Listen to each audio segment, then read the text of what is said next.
Hello नमस्कार, welcome to inculcate learning. So Paulo Freire, मुझे जहां तक लगता है इसको ऐसे ही जो है प्रोनाउंस करते हैं। आपको जो प्रोनाउंसिएशन सही लगे उसको देख लीजिएगा। पॉइंट जो है कॉन्सेप्ट समझने से है। सो कंट्रीब्यूशन क्या रहा है एजुकेशनल थिंकर्स का, उनमें से मैंने आपको बताया था कि नो एजुकेशनल थिंकर हमारे यूजीसी नेट एजुकेशन 2 मतलब पेपर 2 के सिलेबस में है। सो उसमें से ये जो है ये आज लास्ट है 9th, यानी इसके साथ हमारे कंट्रीब्यूशन जो एजुकेशनल थिंकर्स का वो खत्म हो जाएगा, यानी मैंने सारे के सारे टॉपिक्स कवर करवा दिए हैं। So this is presented by me Raveena. अगर आपको वीडियोस इन्फॉर्मेटिव लग रही हैं तो लाइक शेयर सब्सक्राइब कर दीजिएगा। ये जो आपको सामने फोटो दिख रही है ये पाउलो फ्रायरे की है। अगर आपने मेरी वीडियोस सारी देखी हैं सो आपको पता होगा, आपने कहीं ना कहीं ये नाम जरूर सुना होगा। सो पेडागोजी से रिलेटेड है। अब आप मुझे ये बताएंगे किस तरीके की पेडागोजी से रिलेटेड मैंने इसको पढ़ाया था। फिर अगर हम बात करें थोड़ा सा मोटा मोटा इनके बारे में, तो फेमस फिलोसोफर हैं ये। एजुकेशनलिस्ट जो है ये कहाँ के हैं, ब्राजील के। सो 19 सितंबर 1921 से 1997 तक इनका जो है टाइम पीरियड रहा है। 1934 में इनके फादर की डेथ हो गई थी, जिस वजह से फाइनेंशियल डिफिकल्टीज इनको एजुकेशन में काफी फेस करनी पड़ी। बट उन्होंने बाद में जो है यूनिवर्सिटी ऑफ रेसिफे एंड उसमें एडमिशन लिया और फिलोसफी और लैंग्वेज साइकोलॉजी में पढ़ाई की। एजुकेशनलिस्ट की तरह ये काम कर चुके हैं, रिफॉर्मर की तरह काम कर चुके हैं, कंसल्टेंट बोल लीजिए, अडल्ट सुपरवाइजर लिटरेसी प्रोजेक्ट में और एक अडल्ट लिटरेसी मिशन जो है उसमें भी। So most significant educational thinker इनको बोला जाता है 20th सेंचुरी का, इसीलिए शायद हम इसको सिलेबस में पढ़ रहे हैं। He made a considerable impact on the development of educational practices, informal education and in adult educational program। दूसरा मैं आपको चलिए बता ही देती हूँ, जो क्वेश्चन मैंने पूछा था क्रिटिकल पेडागोजी में हम इनको पढ़ते हैं, अगर आपको ध्यान हो तो थोड़ा सा। तो जिसने क्रिटिकल पेडागोजी की वीडियो देखी होगी उसको पता होगा कि हाँ ये पाउलो फ्रायरे जो है वो हमने पढ़े थे। सो अब इनके बारे में अगर थोड़ा सा फर्दर इनके एजुकेशन के ऊपर व्यूज देखें तो इनकी एजुकेशनल फिलोसफी जो है वो क्लासिकल, मॉडर्न और एंटी कॉलोनियलिस्ट थिंकर्स से मिल के आती है। मतलब वहां से ओरिजिन हम मान सकते हैं कि इन्फ्लुएंस्ड थे ये। एजुकेशन जो है कल्चरल एक्शन है फ्रीडम के लिए, यानी लिबरेशन के लिए, फ्रीडम के लिए आपको एजुकेशन की जरूरत है। As a practice of freedom opposed as the practice of domination. So practice of freedom की तरह और डोमिनेशन की जो प्रैक्टिस है उसके ओपोज करने के लिए क्या है, एजुकेशन होनी चाहिए। Liberating education consist in act of cognition, और एजुकेशन जो है is knowing process rather than memorising process. So memorise करने वाला प्रोसेस नहीं है, नोइंग का प्रोसेस है। एक तरीके से चाइल्ड सेंटर्ड एजुकेशन आप लगा सकते हैं। अब इनके मेजर वर्क को अगर याद रखें तो pedagogy of oppressed, cultural action of freedom. Although ये 8 के 8 इनके काम है, बट जो फर्स्ट 2 जो मैंने हाईलाइट कर रखे हैं ये मोस्ट इंपॉर्टेंट है। पेडागोजी ऑफ ओप्रेस्ड से जो है वो क्वेश्चन आया हुआ है कि किस तरीके ये किसने लिखी है या कि ये किसका वर्क है। ठीक है। दूसरी बात, एक कमेंट में किसी ने बोला था कि आप इनसे रिलेटेड क्वेश्चंस जो है वो लास्ट में करवा दीजिए। तो देखिए जो इंपॉर्टेंट होता है, जैसे अब मैंने बता दिया आपको कि पेडागोजी ऑफ ओप्रेस्ड जो है वो किसकी लिखी हुई है, इन्हीं की लिखी हुई है। अब ये तो आपको ध्यान रखना पड़ेगा ना, क्वेश्चन जो है वो प्रीवियस ईयर के लिए मैंने अलग से सीरीज चलाई हुई है, जो कि यूजीसी नेट के पीवाईक्यूज, यूजीसी नेट एजुकेशन, इस ऐसा करके आपको यहाँ पे प्लेलिस्ट मिल जाएगी चैनल पे। एग्जाम से पहले बहुत सारे पीवाईक्यूज हम कवर कर लेंगे। मैंने बीच में टॉपिक्स करवाने इसलिए शुरू किए हैं ताकि जो पीवाईक्यूज हम कवर कर रहे हैं, क्योंकि उनमें मेजर टॉपिक्स वही हैं जो मैं आपको अभी कवर करवा रही हूँ, तो एक बार टॉपिक कवर कर लेंगे तो आपको पीवाईक्यूज जो है वो इजी लगेंगे और मुझे सेम चीज हर पीवाईक्यू में समझाने की जरूरत नहीं पड़ेगी। ठीक है जी। सो क्वेश्चन की बात ऐसी है कि जो अभी लेटेस्ट मैंने करवाए हैं थिंकर्स, चाहे वो अभी जो पहले मैंने महात्मा गांधी, अरबिंदो, स्वामी विवेकानंद, ये टैगोर, ये करवा रखे थे, और इन्हीं 4-5 से बहुत ज्यादा क्वेश्चंस आते हैं और उनमें मैंने क्वेश्चंस इंक्लूड किए थे। अभी मैं इंक्लूड इसलिए नहीं कर रही क्योंकि क्वेश्चन ज्यादा पूछे ही नहीं गए हैं इनसे ज्यादा के। जैसे नेल नोडिंग्स करवाया मैंने आपको, वॉल्स्टन क्राफ्ट करवाया, तो उनमें से क्वेश्चन ज्यादा नहीं पूछे गए हैं। ठीक है जी। ये पोलो फ्रायर जो भी नाम है इनका, प्रोनाउंसिएशन ऑब्वियसली इंपॉर्टेंट तो है ये। सो पेडागोजी ऑफ ओप्रेस्ड से क्वेश्चन इनका बहुत पहले आया हुआ है, तो ये ध्यान रख लीजिएगा। ठीक है। उसके अलावा pedagogy in progress, education for consciousness, pedagogy of liberation, freedom of the city, so ये सारे काम इन्हीं के ही हैं। एम ऑफ एजुकेशन की अगर बात करें तो एम किस क्या मानते हैं कि कल्चरल साइलेंस और जो ओप्रेस्ड हैं उनको उठाने का एम है एजुकेशन का. So aim of education is to break the culture of silence among the oppressed and जैसे कॉन्शियंस होता है ना, तो कॉन्शियंसटाइज एक वर्ड है, ये टर्म भी इन्होंने ही दी है, ये याद रखिएगा. Them in order to make them fully human, तो उनको फुल्ली ह्यूमन बनाने के लिए, ओप्रेस्ड जो हैं, जो दबे हुए लोग हैं, उनको उठाने के लिए, कल्चर जो साइलेंस का कल्चर बना हुआ है एक, उसको ब्रेक करने के लिए एजुकेशन की जरूरत है. So goal of education should be freedom to speak, think and act in an authentic way. Authentic आएगा ये, authentic. His educational thoughts were based on developing a dialectical perception of reality. So dialectical perception बनाने के लिए उनका एक बोल लीजिए उनका एजुकेशनल थॉट था. उनके कंट्रीब्यूशन क्या था? His contribution analyzes आएगा ये, how to be with the people so that they can develop the way of thinking. So हमें way of thinking उनका develop करना है, इसीलिए pedagogy of oppressed इनकी काफी फेमस बुक है.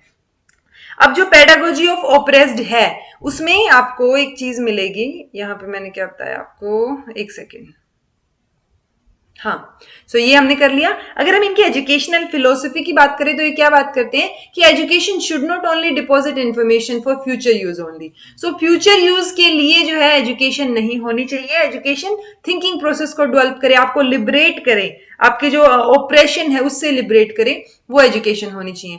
सो उससे आपका दिमाग खुलना चाहिए, हाई स्टेजेस की कॉन्शियसनेस होनी चाहिए. ऐसा ना हो कि आप किसी और की बात मानने जा रहे हैं या टीचर ने पढ़ा दिया और आपने वही सुन लिया, मेमोराइज कर लिया. सो उस तरीके की फिलोसफी जो है वो ये पॉल फ्रायर नहीं देते हैं. ही इज कंसर्न विद कॉन्शियसटाइजेशन ये आएगा. सो कॉन्शियंस को बढ़ावा देने के लिए, इसीलिए मैंने आपको बोला था कि ये टर्म जो है वो इन्होंने ही दी है. क्रिटिकल पेडागोजी की बात इन्होंने की, कॉन्शियंसटाइजेशन की बात इन्होंने की, जिसको पॉपुलर एजुकेशन टर्म है ये, ठीक है. और एक मतलब एजुकेशनल कॉन्सेप्ट है ये, एजुकेशनल आएगा ये. यहाँ पे थोड़ी सी टाइपिंग मिस्टेक्स हो रही हैं जल्दबाजी में टाइप करने के चक्कर में. सो ये किन्होंने दी है, पॉल फ्रायर ने ही दी है. इंपॉर्टेंट एलिमेंट है लर्निंग प्रोसेस का. हम एक हाई लेवल की कॉन्शियसनेस डेवलप करना चाह रहे हैं और वो कॉन्शियसनेस में एक पावर होती है रियलिटी को ट्रांसफॉर्म करने की, ऐसा इनका मानना था. He was also concern with practice. ये प्रैक्टिस जो वर्ड है ये ध्यान रखिएगा, इसमें क्या क्या चीजें इन्वॉल्व कर रहे हैं, ये एनालिसिस, फिर डिस्कशन और फिर उसके ऊपर एक्शन. किसी भी सिचुएशन को चेंज करने के लिए आप पहले उसको एनालाइज करेंगे, डिस्कस करेंगे और देन एक्शन लेंगे. डायलॉग जो है वो एक कोऑपरेटिव एक्टिविटी इन्होंने बोला है कि जैसे आप डायलॉग करेंगे उसकी वजह से सोशली भी, जस्टिस लेवल, हर लेवल पे क्या होगा, एक थोड़ा सा बढ़ावा मिलेगा आपकी थिंकिंग को. Children should be aware about the abilities of their learning, कि बच्चे क्या सीख सकते हैं, उनकी क्या एबिलिटीज है, उससे वो अवेयर होने चाहिए. चिल्ड्रन शुड लर्न आएगा ये, should learn from interacting with environment. Interact करते हैं जब वो एनवायरमेंट से, तो उससे सीखना चाहिए. डायलेक्टिक प्रोसेस किसको बोल रहे हैं, जिसमें हम क्वेश्चन पूछते हैं, या जो एक तरीके से डायलॉग का जो प्रोसेस होता है ना, वो भी इन्वॉल्व रहेगा इसमें. क्वेश्चन पूछा, problem solving, problem pausing approach भी बोलते हैं इसको. इंटरेक्शन विद अदर्स, तो दूसरों से मतलब एनवायरमेंट से इंटरेक्ट करके उनको सीखना चाहिए बच्चों को. और इसी का एक एग्जाम्पल इन्होंने दिया कि क्लास में जो है टीचर स्मॉल ग्रुप में बच्चों को डिवाइड कर सकते हैं, फिर उनसे क्वेश्चन पूछ सकते हैं, फिर वो डिस्कस करेंगे एक तरीके से और उसके बाद निकल के आएंगे आंसर. ये एजुकेशनल पेडागोजी जो इन्होंने बताई ये बहुत डेमोक्रेटिक है अप्रोच में, ये ऐसा इनका कहना था. डेमोक्रेटिक किस लिए, क्योंकि सब लोग अपना अपना व्यू प्रेजेंट करेंगे, ठीक है. It could be an instrument और डोमिनेशन और लिबरेशन. ये इंस्ट्रूमेंट ऑफ डोमिनेशन भी हो सकता है और लिबरेशन भी हो सकता है, क्योंकि एजुकेशन आपको आते तो हो सकता है आप डोमिनेट करने लग जाएं बीइंग अ टीचर या कैसे भी, और लिबरेशन का भी एक जो है इंस्ट्रूमेंट हो सकता है एजुकेशन. एक इन्होंने टर्म दी थी banking model of education. Critical pedagogy, conscientization, इनके अलावा इन्होंने बैंकिंग मॉडल ऑफ एजुकेशन के बारे में भी बात की थी. और ये बैंकिंग मॉडल कहाँ, इनकी जो पेडागोजी ऑफ ओप्रेस्ड है उसमें मेंशन था कि किस तरीके की पढ़ाई होती है. किस तरीके की बात इन्होंने की है कि बैंकिंग एजुकेशन में कुछ एक कॉन्ट्रडिक्शंस होते हैं, मतलब प्रैक्टिस और एटीट्यूड प्रैक्टिस जो होती है ना, एक ओप्रेसिव सोसाइटी का चेहरा दिखाई देता है. और वो एजुकेशन किस तरीके की होती है, या वहां पे किस तरीके की एटीट्यूड्स और प्रैक्टिसेस होते हैं, वो यहाँ पे बता रखा है. उस जो बैंकिंग एजुकेशन होगी उसमें क्या होगा कि टीचर पढ़ाता है, बच्चा जो है उसको सीख लेता है. ठीक है। टीचर को सब कुछ आता है और बच्चे को कुछ नहीं आता है। टीचर सोचता है और बच्चे को उसके बारे में बता देता है, और जिसके बारे में सोचता है वो कौन है? स्टूडेंट्स हैं। टीचर ही जो है डिसिप्लिन करेगा। टीचर डिसिप्लिन बच्चे को करता है, मतलब स्टूडेंट को डिसिप्लिन किया जाता है। टीचर चूज करता है, जो भी चॉइसेस हैं बच्चे के ऊपर वो थोप दी जाती है, मतलब एक तरीके से जो प्रोग्राम है या बाकी चीजें वो टीचर डिसाइड करेगा। टीचर एक्ट करता है। Students have the illusion of acting through the action of teacher. So वो जैसे टीचर कर रहा है वैसे ही मान लेते हैं कि हाँ ऐसा ही होता है। टीचर जो है वो प्रोग्राम को चूज करेगा, स्टूडेंट उसको अडेप्ट करेंगे, जबकि स्टूडेंट से पूछा भी नहीं गया, उनकी सलाह या उनसे कंसल्ट किया ही नहीं गया प्रोग्राम के बारे में। So teacher confuses the authority of knowledge with his or her own professional authority which she and he sets in opposition to the freedom of the students। तो वो teacher basically teacher centric education में जो जो चीजें होंगी वो सारी आप एक बैंकिंग एजुकेशन मॉडल में लगा सकते हैं। Teacher is the subject of learning process, जहां पे प्यूपिल क्या है, सिर्फ ऑब्जेक्ट्स हैं, वो जैसे उनको बोला जाएगा वैसे कर देंगे। सो टीचर सेंट्रिक एजुकेशन को ही आप एक तरीके से बैंकिंग एजुकेशन बोल सकते हैं। अगर हम इसको देखें तो बैंकिंग एजुकेशन को ये किससे, प्रॉब्लम पोजिंग एजुकेशन से अल्टरनेट बताते हैं। ये प्रॉब्लम पोजिंग एजुकेशन को उसका कि प्रॉब्लम सॉल्विंग अप्रोच होना चाहिए, कि आप प्रॉब्लम दें और वो सॉल्व करने की कोशिश करें। जैसे इन्होंने एक स्मॉल ग्रुप बनाने की बात की जिसमें सबको डेमोक्रेटिक अप्रोच की बात की इन्होंने। सो पॉल प्रायर की जो थियरी है, थियरी ऑफ एजुकेशन, वो इश्यूज से रिलेटेड है। अगर आपने देखा हो तो pedagogy of oppressed, pedagogy of city, so वो पेडागोजी ऑफ सोशल, सो ये सारी चीजें क्या हैं, जो भी पेडागोजी इन्होंने बात की वो इश्यूज पे ज्यादा रिलेटेड है, जैसे ऑपरेशन है या स्ट्रगल है सोशल रिलेशंस का। सो उनके अराउंड जो है वो ज्यादा रिवॉल्व करती है। एजुकेशन एक प्रैक्टिस है किसका, ऑफ लिबरेशन, क्योंकि ये फ्री करती है एजुकेटर को फ्रॉम स्लेवरी ऑफ साइलेंस, कि आप अपनी आवाज उठाना सीखते हैं।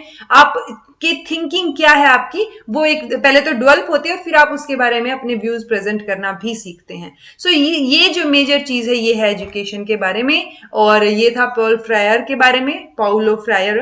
तो अगर आपको कुछ समझ नहीं आया है तो पूछ लीजिएगा, समझ आ गया है तो बता दीजिएगा कि समझ आ गया है। अगर आपको लग रहा है कोई पॉइंट छूट गया और आपने पहले टॉपिक पढ़ा हुआ है तो वो भी जो है कमेंट बॉक्स में मेंशन कर दीजिएगा। So this was all about today. Thank you so much for watching. Be happy and keep smiling.